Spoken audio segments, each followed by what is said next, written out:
All right, this is Josh from Migma. We've worked together pretty closely recently on the Migma project, and we're just going to take a moment today and kind of talk through like what that's looked like working together, what he's kind of learned and gained from having me involved, and just kind of go from there. So, Josh, welcome. Well, thanks for having me, Jen. I'm really excited to be here. So, tell us a little bit about your project. Yeah, this all started because I realized that I needed to get a grasp on my financials inside of my business.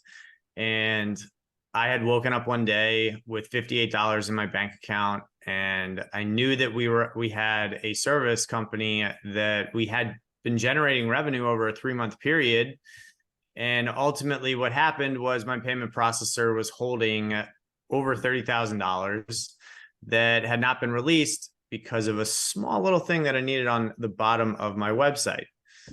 Well, that put me into a massive amount of anxiety. I didn't sleep for a bunch of nights. And eventually I figured out that I needed to come up with a model that would help me manage and simplify my financials, because I could really only understand how to read a P&L. I didn't really know what a balance sheet was. I didn't really know what a statement of cash flow was and why they were really important inside my business. But even when I started reading those, I was still confused. And I was like, this has to stop. So I dug into my brain. I went back into my education at Northeastern. I went back into my experience as being a consultant and also being in tech sales. And I consolidated this model that I then put out into the world once I used it inside my own business that helped me sell that company. And then I took it to 3 different industries with a couple dozen different companies and watched them grow tremendously. And it's been so fun, honestly, because when I think about it and when I talk to entrepreneurs, especially when they're starting out on their businesses, when I grade them through the different aspect of their business, their lowest grade every single time is financial intelligence. Wow, spreadsheets and stuff. Well, yeah, exactly.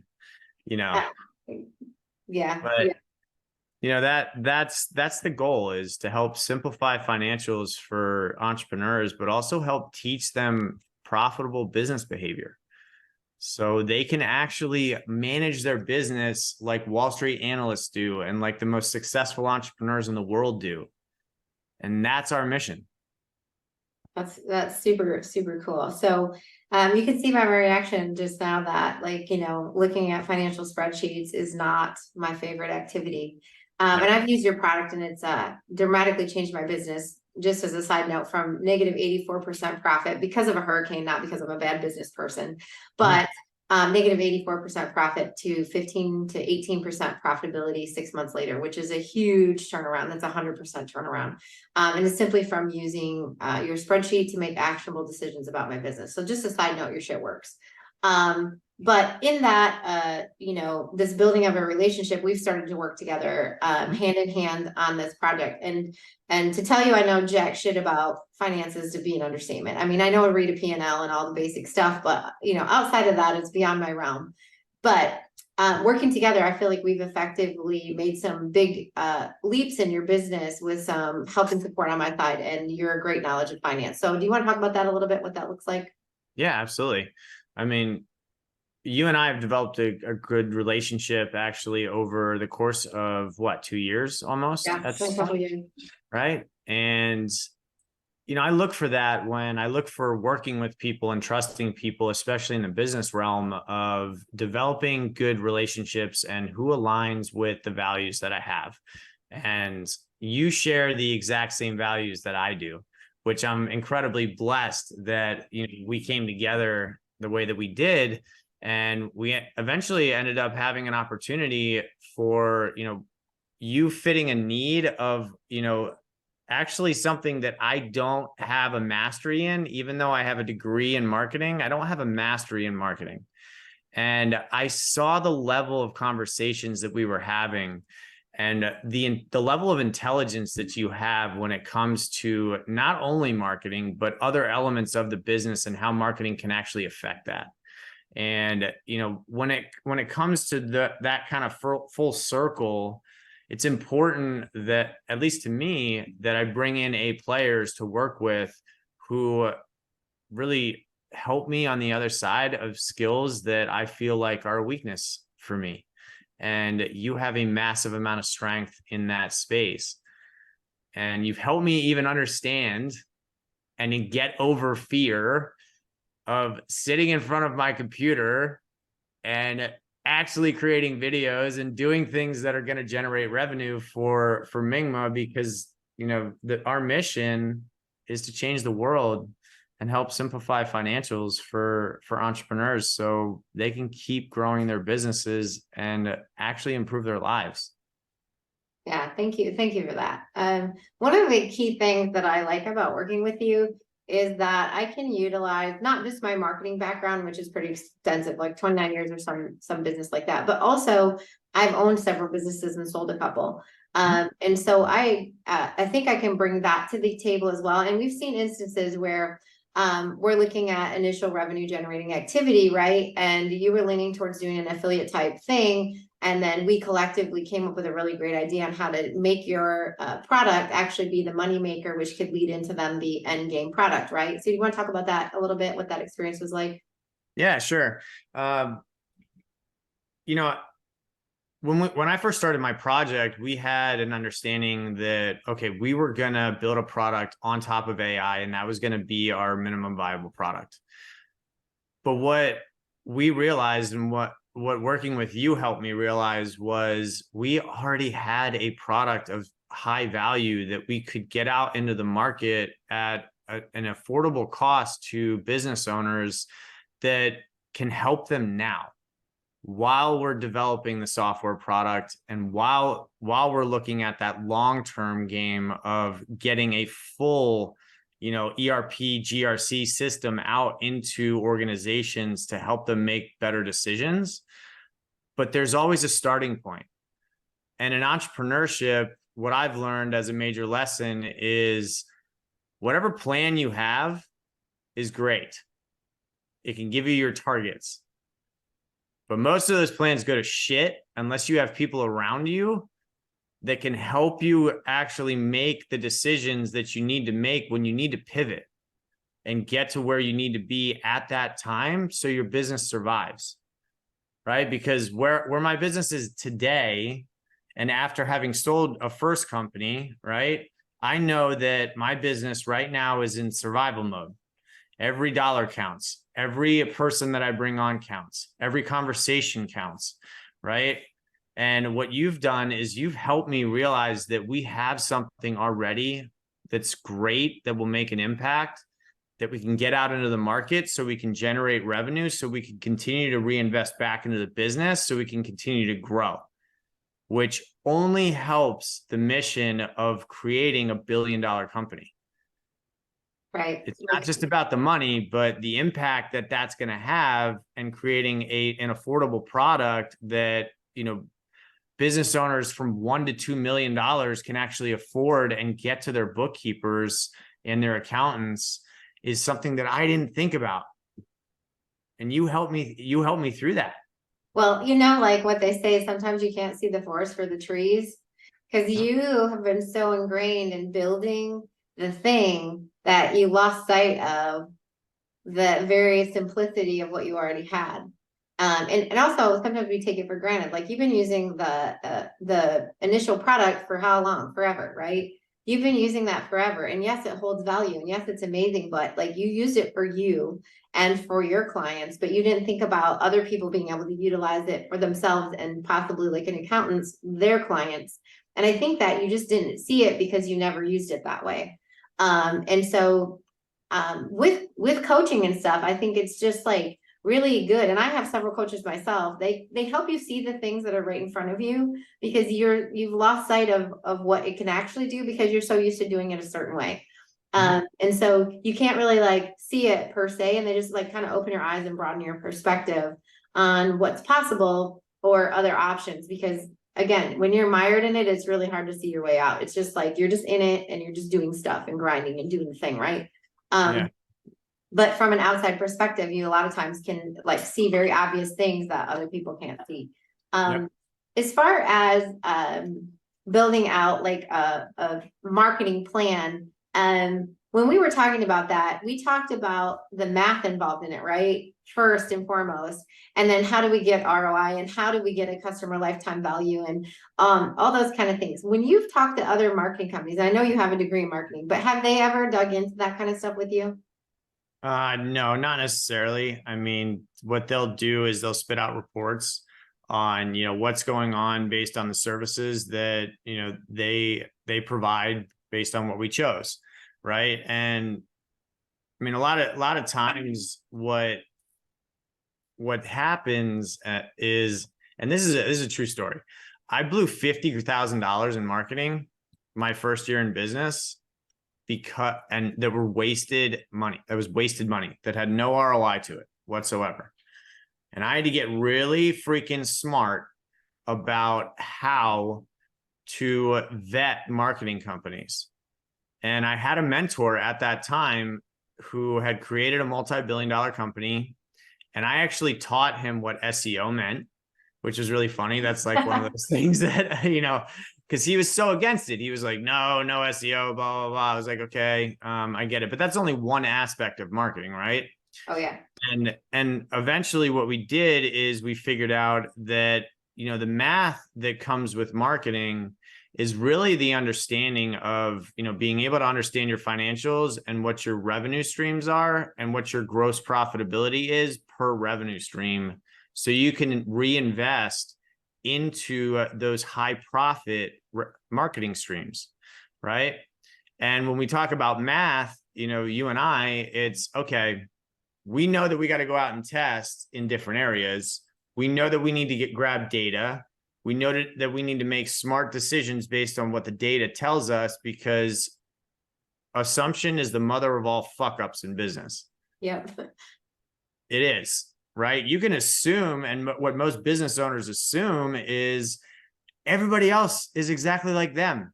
Well, guess what? Yep. They're not. They're not. Okay. So being able to analyze that stuff, pivot, shift, and then really dive deeper into what marketing streams are paying you back, are things that you and I have discussed of, okay, got to cast a wide net. We know that this is going to have an expense to it. Let's understand what our budget and our parameters are. Let's set some targets and let's see whether or not we were right or wrong. Yeah. And it starts with building the avatar, which we talked about. And we're going to have a couple. You don't have one avatar per se, but you have probably 2 or 3 avatars, depending on what it is you're trying to accomplish. And oftentimes people don't do that. They just spray and pray, right? They just go out there, cast the widest net possible, and then they lack data collection. They pull the net in and they go, yep, people like it. It's good. But they don't realize they have 3, 4, 5 distinct groups of people that like it in various use cases. And that if they just spoke to each one of those people or avatars individually, they would be a lot more successful and their costs would decrease, because the more personalized you get, the more people think you're speaking to them, the more that they want to buy what you have. And so in digging into that, I think that we can be more successful because we understand those segments of people or avatars of people, and we can speak directly to them instead of going out there, throwing that wide net and hoping for the best and not really understanding who we're talking to. Because the more you spray and pray, the more expensive this all gets. Yep.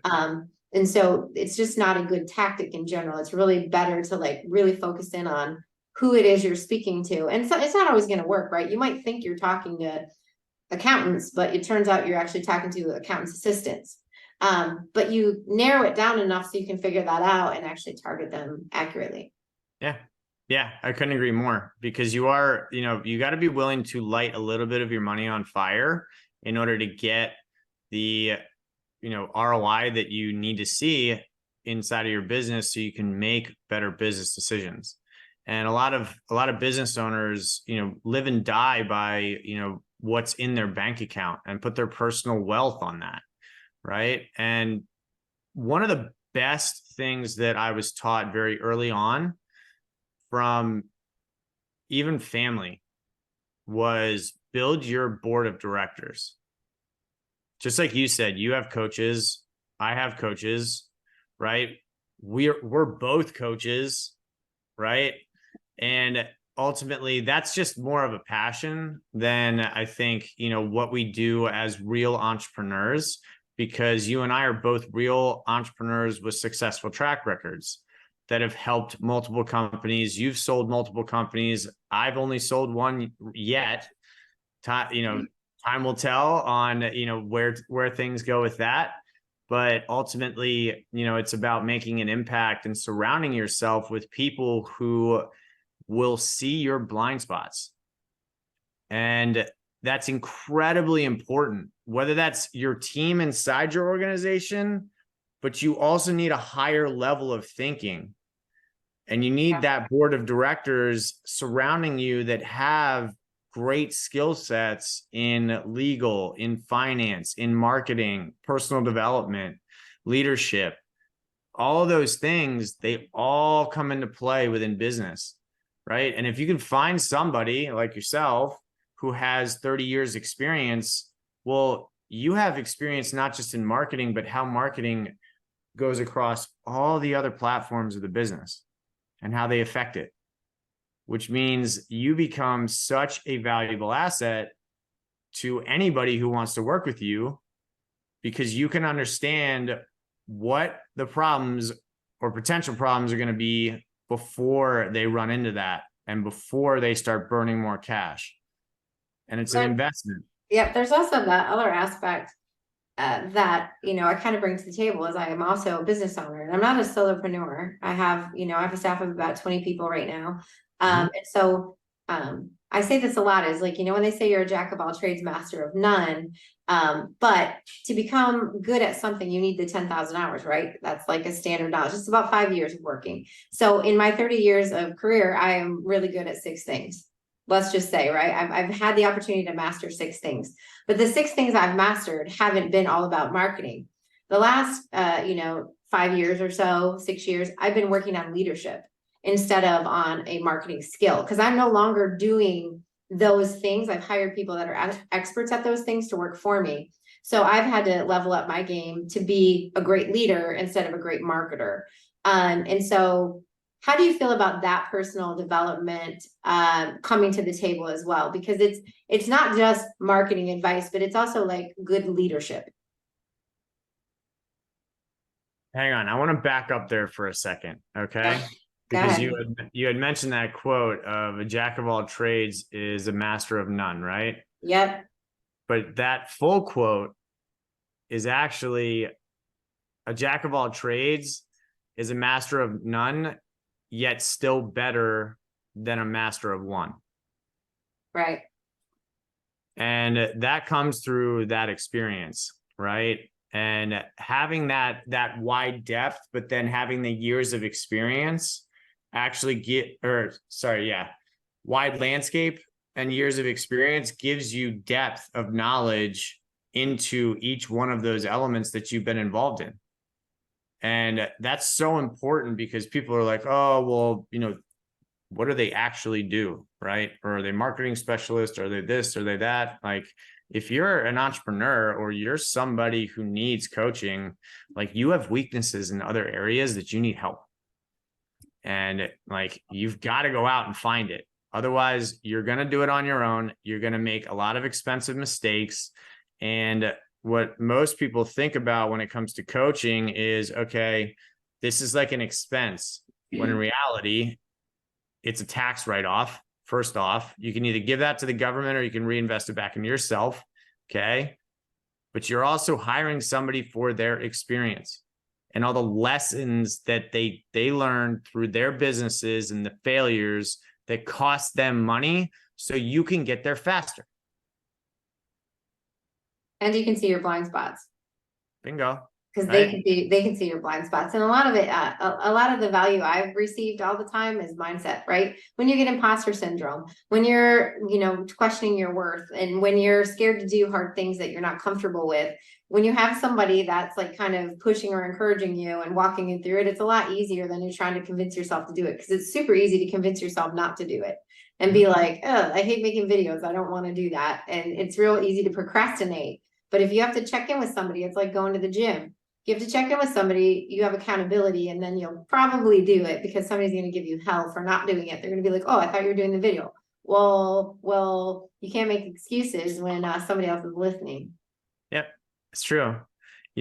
And getting a coach and mentorship solves the problem that every entrepreneur goes through, where they feel lonely. They feel lonely in that journey. They feel detached from their family. They feel detached from their kids. They feel detached from just their friends, their lifestyle, all the habits that they really ultimately enjoyed. And us as humans, we need that social aspect, right? So if you're feeling that loneliness, which I did until I got into actually coaching, where people understood what I was going through. I never had that. I didn't have that, right? I had mentors, right? But from a business perspective, I never had hired a coach. And once I did, I started making a lot better decisions because I had somebody else to bounce my ideas off of that would tell me the truth. A lot of people out there just want to tell you this pie in the sky, yay, good for you, right? Like in coaching, okay, it's yes, about accountability. It's yes, about seeing those blind spots, but it's also about building A-player teams around you that will help you through their own experiences, see those potholes before you hit them and you hit a flat tire, and then you got to backtrack five months to go solve problems. Yeah. And then usually, I know myself, when I've gotten involved in coaching or mentorship, it usually comes with a community of people that have also been coached or mentored by the people. And then you get an even bigger payoff, which is you get to be in that community with like-minded people who get it. And then you're truly not alone because you're going to build friendships and business partnerships and relationships and all the things that come with being around more people like you. Not that, we're unicorns per se, but there aren't a lot of us running around in any given, it's like you can't go to the Target and run into, entrepreneurs and strike up a conversation and become best buddies. It's not that easy. You like becoming part of these groups where you're all together, you get to bounce ideas off each other. You get to like laugh about commonalities of things you deal with. You get to like bond over that shared experience. And that's another vital part is that community that you get to have. That helps bolster you when you're having a really crappy day. Yeah, I agree. I totally agree. I mean, and getting through those, those days where you just feel average or you feel sluggish or, you want to quit. You only lose when you quit.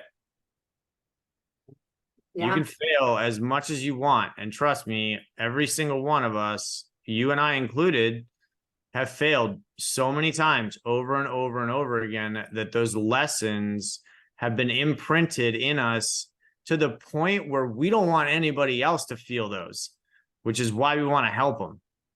Oh, that speaks to my heart right there, bud, because that is truly what drives me is if I can help anybody get through the things that I've been through easier, I will lay down and let them walk on me to get it done because and I don't mean that literally, but you know what I mean? I will do anything to help them. It's the road is hard enough.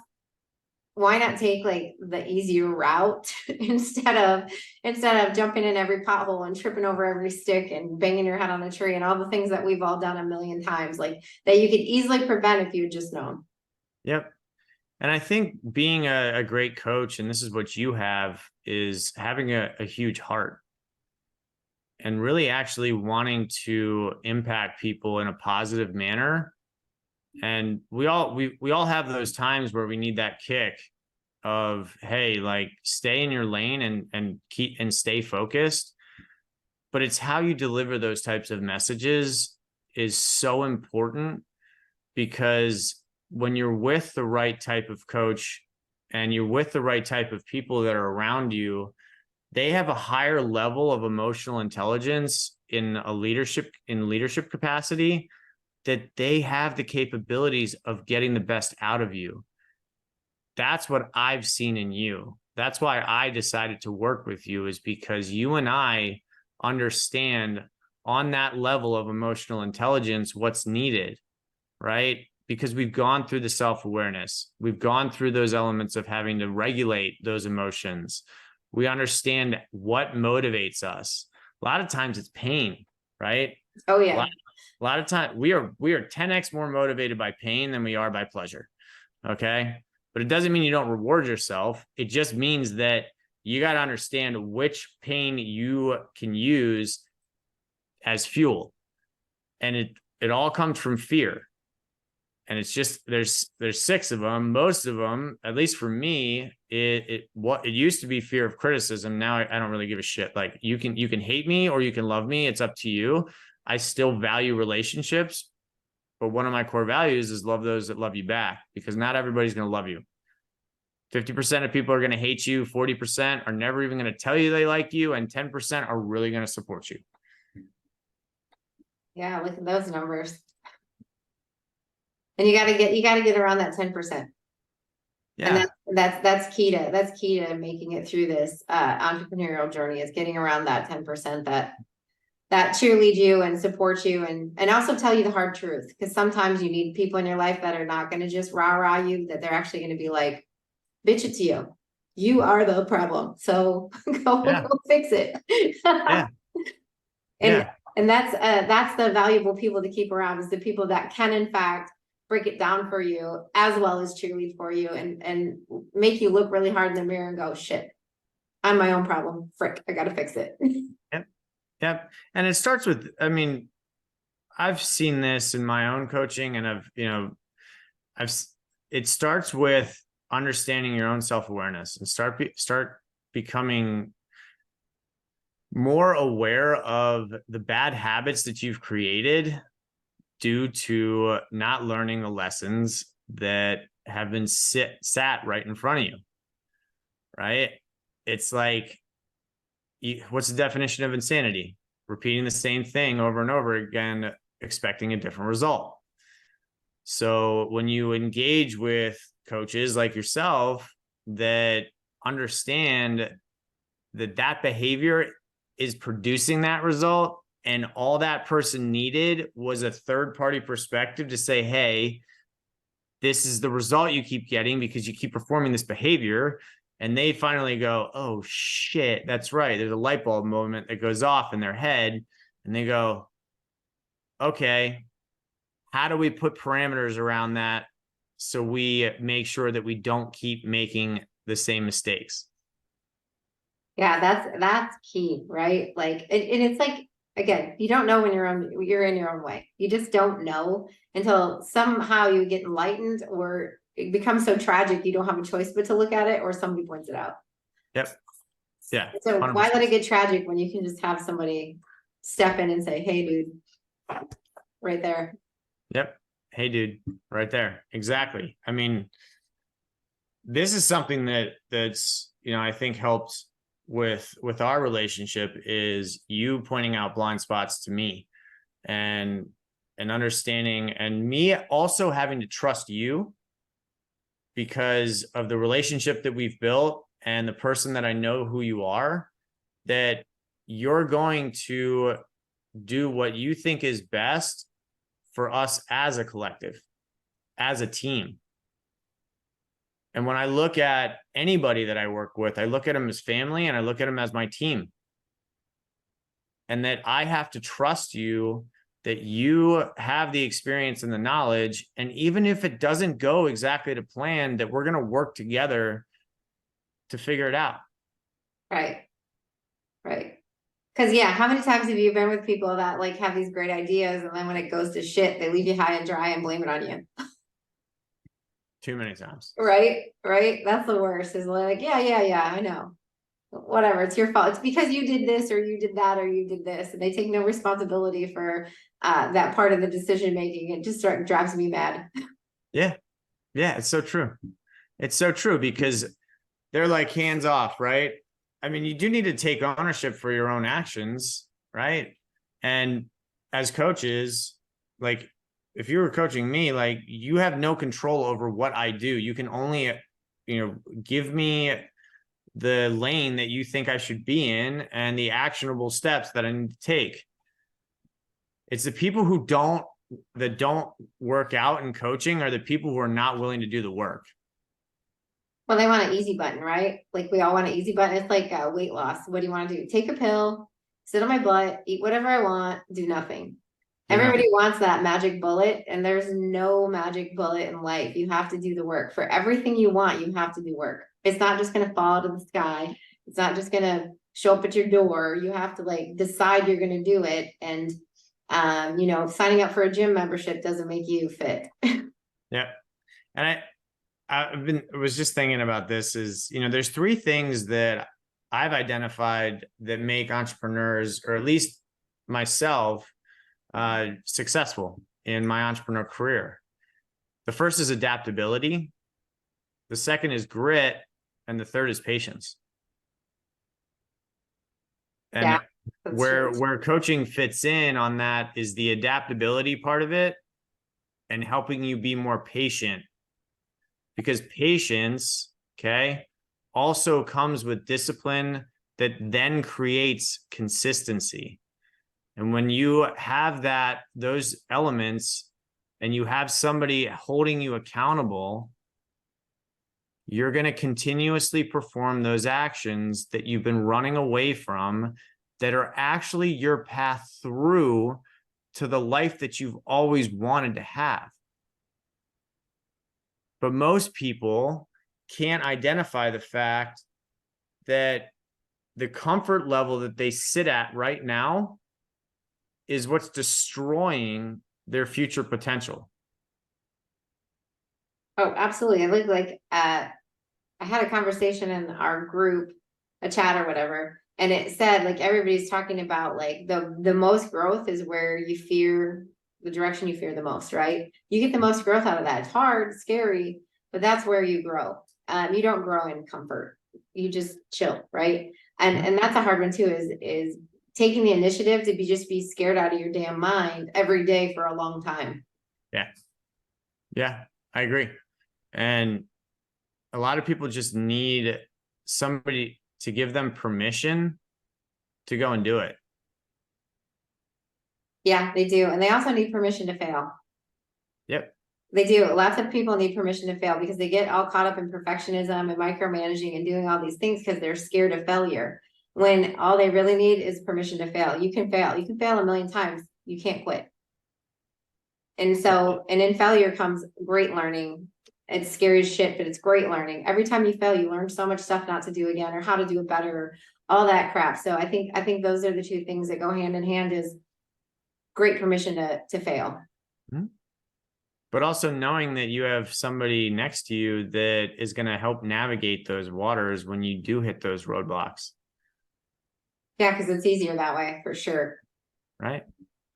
You don't get as scared. You have somebody's hand to hold. And there's that other famous quote, right? Of like, okay, fail once. Successful people fail over and over and over again. Yep. And they just don't quit. Stubborn little buggers, aren't we? Oh, yeah. But the scarcity mindset of investing in yourself and also putting trust in other people or someone else, it comes with a lot of responsibility as a coach, right? You're then responsible for something that is building the livelihood of an entrepreneur's family, every employee that person employs, and every family of those employees. Mm-hmm.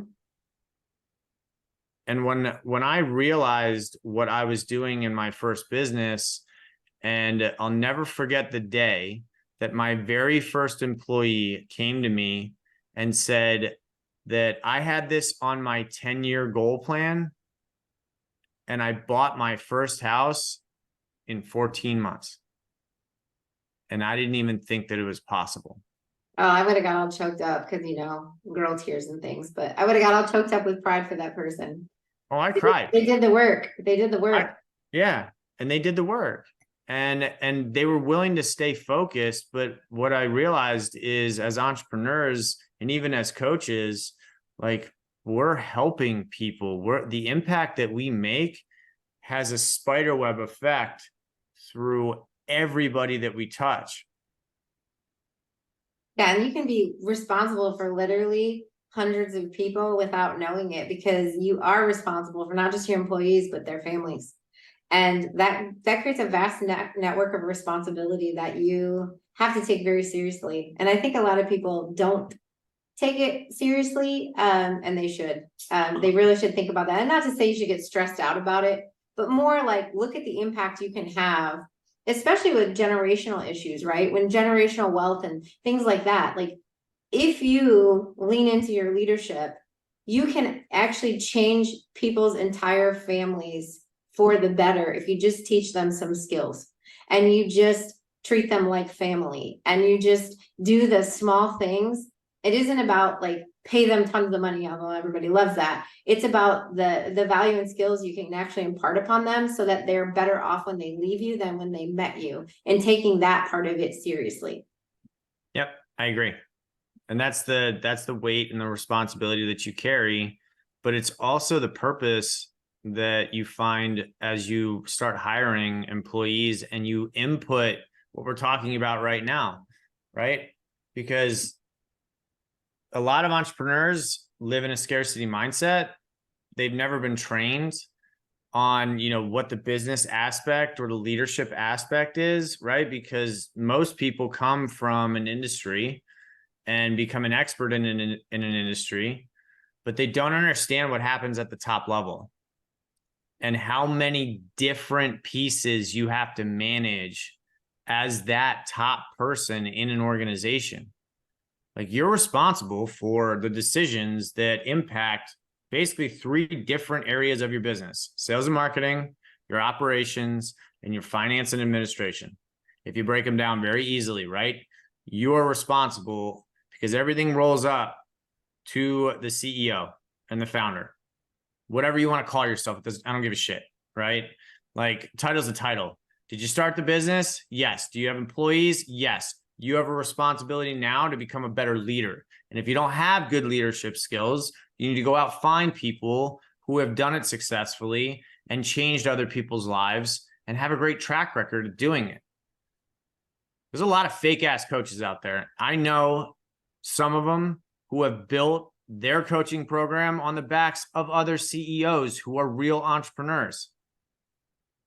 That ain't an entrepreneur. And they like, yeah. And they also tout fantastic things and don't actually have the fantastic things and never did the stuff and secretly have huge self-worth issues that they put on the people that they're responsible for coaching, and do shitty mean things and actually make it harder on them than it needs to be. Yeah. And it's all ego driven, right? Yep. But the best people that I think that we've seen and the people we respect the most who are coaches are the people who are still in the grind and that are also people that stand by your side and will give you the honest truth, but aren't going to just like beat you down, because they understand that ego, like, you have to have an ego to be an entrepreneur. You have to have an ego regardless of who you are to be successful at anything, right?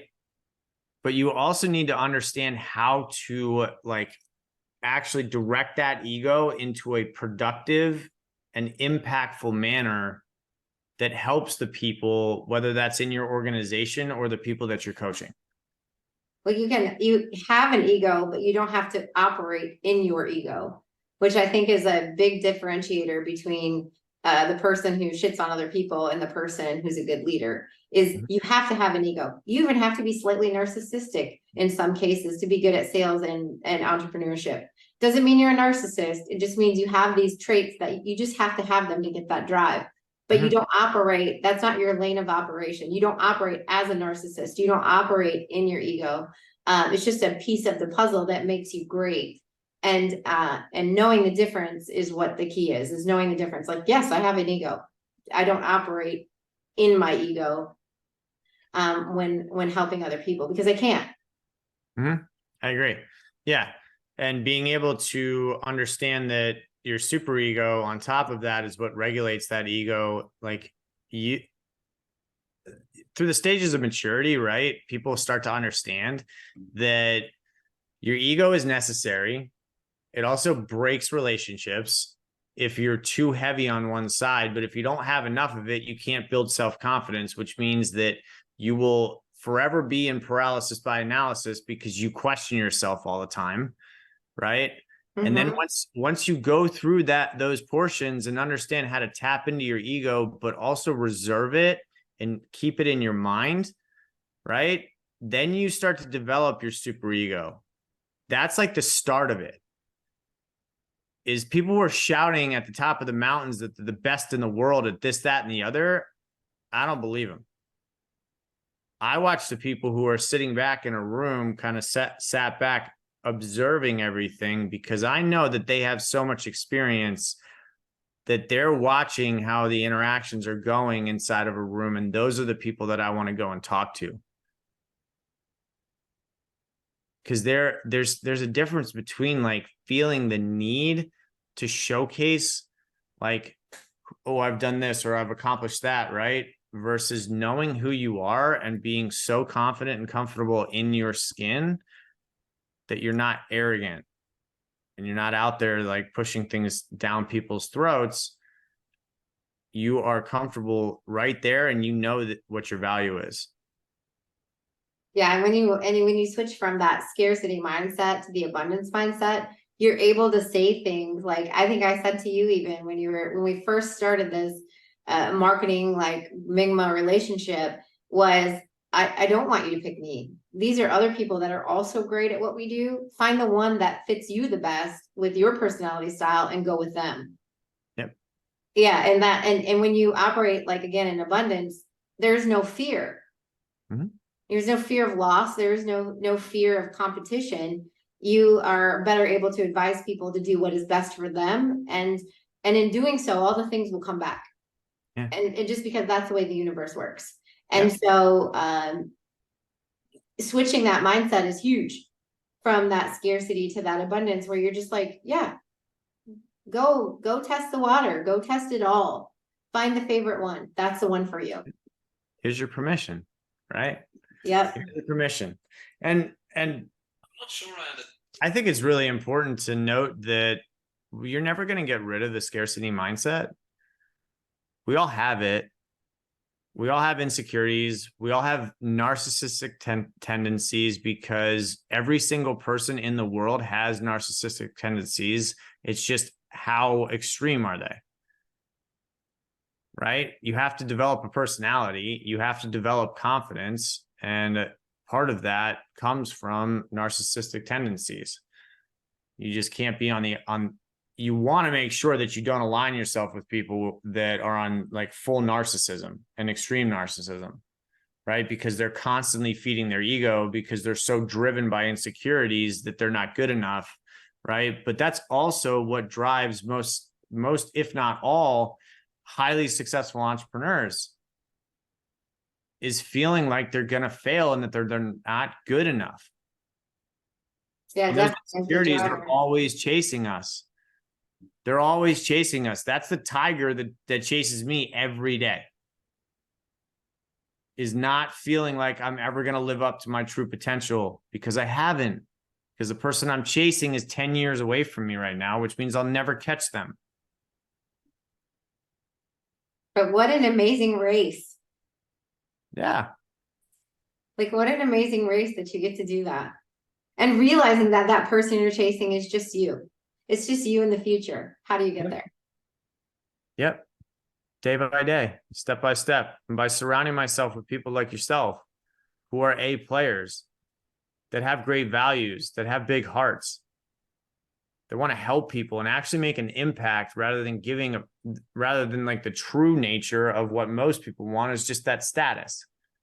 They say they want to make impact, but really all they're looking at is status And money. and money, right? Yep. And not even money, Lambos and Rolexes and oh my. Yeah. You know, if you're an entrepreneur that can afford those things, Awesome. amazing for you, because you have put in the work and you have put in the grind and you have put in the effort that it takes to get it. But my hope is that you're not one of those people that is dumb enough to financially leverage yourself so badly just to showcase a wealthy lifestyle, because you really, truly at your core are scared of what other people think of you. Exactly. If you can take and live off of 10% of your income and that buys you all those nice things, I Right. respect the fuck out of you. But first they got to use your spreadsheet to learn how to make the money work for you like it's supposed to, so that you can take the 10% so you can buy the Lambos. There you Just go. to be fair. It is true. Yeah. I mean, what we have at Mingma is honestly the reason why we're developing this and you and I are working together is because we know that entrepreneurs need this. And we also know that that's the biggest fear that they have. And they put so much trust into bookkeeping. They put so much trust into CPAs. And I'm not saying that there are not good bookkeepers or CPAs out there, because there are. But there's such a huge demand and such a short supply that now businesses are at risk of failure more so now than ever, in an era where entrepreneurship is exploding. Yeah, and it's also about quicker decisioning. It isn't even about bookkeepers or accountants not working hand in hand with Mingma, because they do. They go together. Sure. Yes. It's more a matter of, can I get my data faster so I'm not 30, 60, 90 days behind when it happened, and I'm folding time. That's it. It just folds time. And Yeah. the more time you can fold as an entrepreneur, the more successful you can be. Because if you're making decisions about money you made 60 days ago, you lost 60 days of increased revenue, increased profitability, things like that. So it's not even a matter of this versus that. It's how do you make them work together so that you can get your data as quick as possible, make quick decisions in full time. Yeah, 100%. And teaching that profitable business behavior is, really a main staple for us at Mingma, because what I realize is there are so many entrepreneurs that have not had access to the level of education that I've been lucky enough to have, or the mentors that I've been lucky enough to have that have taught me the importance of finance and how to manage your business correctly, which helped me grow in triple digits year over year over year, and eventually created such a strong revenue stream that allowed me to sell my business at a time when I decided I wanted out. Yeah. That's key. Like, how many people are trapped in their business too? Like they couldn't sell it if they wanted to. No, there's so many. There are so many. But they still have the idea in their head that they could. And then when they go to do it because they want to retire, or they want to do something else, and then the papers get laid down and they go, oh, shit. They're like, your company is not worth anything. And they're like, how is that possible? And they're like, because of all these things that didn't happen, but it's profitable, but I make money. That's irrelevant. You need all the stuff and you need to understand it, and it can't be relying on you. Yep. And you need to understand that your balance sheet is what you should be looking at all the fucking time. Most entrepreneurs live in their P&L and then don't even know or understand why their net profit is not what equals what's in their bank account, because they don't understand that your statement of cash flow is where you reconcile your cash, and your balance sheet shows you a snapshot of what your net worth is at any given moment. And more times than not, it ain't good. And more times than not, there's nothing on there when I get to entrepreneurs in the first place and I'm looking at it, I'm going, all right, what's the principal formula in accounting? Assets minus liabilities equals shareholders' equity. If your shareholders' equity is negative, that means you would have to pay somebody to buy your business. I know. So, right? People look at that and go, what? Oh my gosh, yes. I mean, I'm working with an entrepreneur right now who, when I first got to him, his equity line was negative 217 grand. Over the last 3 months, we've been working together. We've brought that down to negative 94,000. By the time the year is over, our goal is to have that at over 100,000 in equity. And then you put multiples on that, which people don't understand, which is okay. That's what Mingma is there for, is because what it will do is it will give you an informational valuation on your business, and it will give you those key elements for you to actually improve every score from those key financial ratios. It also has some learning in it, so it'll teach you what the hell you're looking at, so you actually understand it. It isn't just a spreadsheet full of numbers where you're like, oh yeah, good, bad, whatever. Like, you actually can understand actionably, like, what is this number? What does it mean? Because I don't know about you, but my econ classes did not teach me any of this stuff. None of it. Nope. None of it. Somehow I know how to calculate some GDP or some crap, but I have no idea what most of those numbers mean until working with you and your product. I had no clue. And it pains me to say that. I think I was embarrassed when I was like, okay, here's my stuff. Don't judge me. I know you did. You actually said that. Please don't judge me. I'm like, this is a judgment-free zone because I know that I started in the same place, right? Like, and I have an entrepreneurship, new venture management degree and marketing degree. Okay. Like, just because I have those degrees doesn't mean that like I have the experience, or I had the experience to really understand how to put those into action. And through failures and through all of the hard lessons that I went through, I started to figure it out.